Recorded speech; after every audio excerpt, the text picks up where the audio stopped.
का हार्दिक अभिनंदन। इस मंच पर विराजमान शासकों को नमन करता हूँ। आपको देखने सुनने का मुझे वर्ष भर प्रतीक्षा रहती है। आज सुखद संयोग है कि आपके कर कमलों द्वारा 2 पुस्तकों का लोकार्पण होने वाला है, इसलिए आप सभी का हार्दिक स्वागत। रंजीता सिंह फलक को अनामिका साहित्य सम्मान मिलने की उपलब्धि पर हार्दिक बधाई एवं असीम शुभकामनाएं। रंजीता के किसी परिचय की मोहताज नहीं, इनकी प्रतिभा बहुआयामी है। प्रतिभा ज्ञान का नवोन्मेष है। इन्होंने अपनी उत्कट जिज्ञासा, अदम्य साहस और भरपूर आत्मविश्वास से निश्चय ही फलक को छूने के लंबी उड़ान और इन्हें सफलता भी मिली।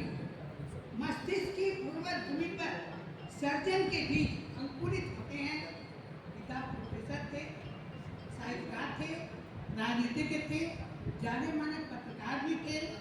उनके अनुशासन में सृजनात्मकता के बीच उर्वर भूमि पर लहराने लगे थे।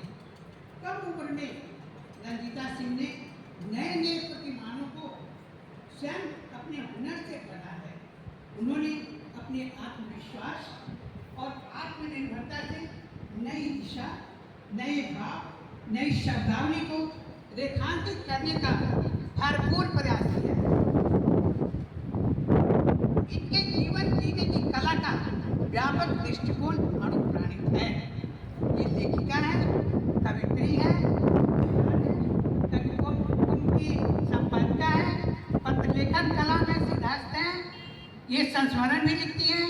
इनकी जिज्ञासी प्रवृत्ति अति समृद्ध है। हमेशा कुछ नया करने सीखने की छटपटाहट।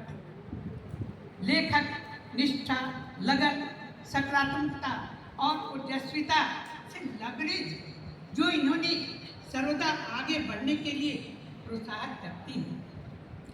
रंजीता जी बहुभाषी है। छात्र जीवन से ही लिखने की ललक थी। आगे चलकर कविताओं के रूप में पल्लवित पुष्पित फलित हुआ। रंजीता जी की कविता का मूल तत्व प्रेम है। इनकी कविताओं में विविधता है। फलक पर रंग बिरंगा सुंदर वितान है।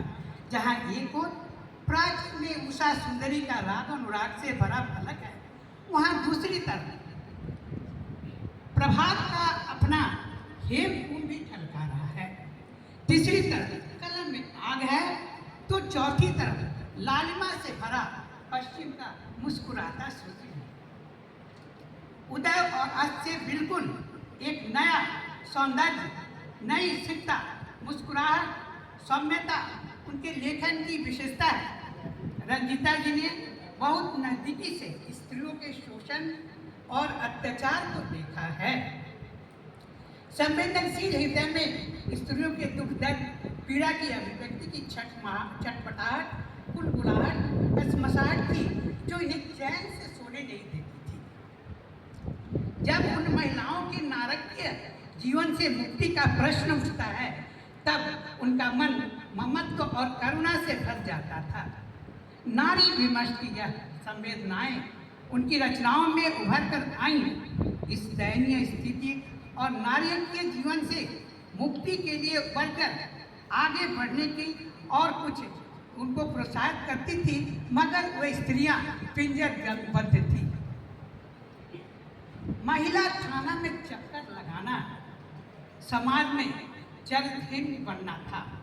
अपने ही घर परिवार के लोगों ने रंजीता के इस काम का विरोध किया, किंतु इन्होंने शिवत्व के लिए समाज से शोषित पीड़ित स्त्रियों के कल्याण हेतु विष पीना स्वीकार किया और सामाजिक कुरीतियों के निवारण के लिए, कुशल प्रबंधन के लिए अदम्य साहस, कर्मठता, दृढ़ विश्वास का संकल्प लिया। कविता की सार्थकता मंत्र हो जाना। एकल स्त्री का दर्द उसकी शिल्पमयता से पूरी तरह उभर कर सामने आई है।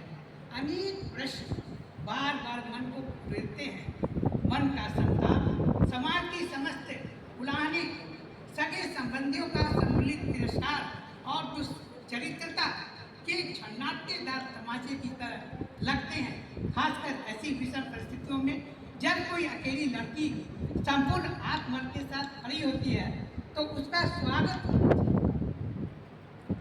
कवियत्री ने